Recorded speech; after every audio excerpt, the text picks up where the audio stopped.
မြစ်သားစမုံပေါက်မှာပါဒီမှာလဲသုံးမင်းဟိုးမှာနည်းနည်းတော့မဟုတ်ဘူးကားတွေရော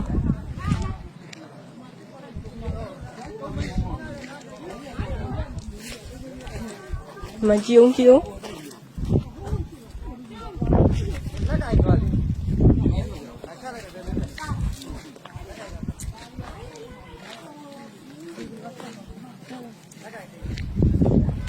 အိုးရေတွေကိုထွက်လို့ကြည့်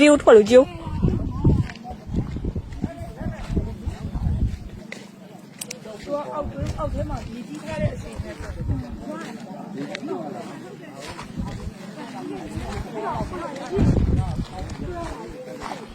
ဒါမှမဟုတ်ဘူး။ဆရာကဒီလမ်းကြောင်းဆရာလောက်ကတော့ဟိုင်းရစ်သားနဲ့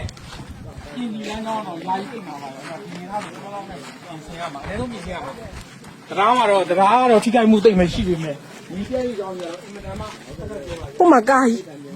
ဟုတ်ကဲ့ဟိုဘက်ဆက်သွားလို့မရတော့ရတော့ဘူးကူးကြမှာတော့ခင်ဗျားတို့ထုံကြည့်နေအဲ့ဒါကြီးကိုကားတစ်စီးမှာလဲတော့သွားတာမဟုတ်ဘဲနဲ့ရှေ့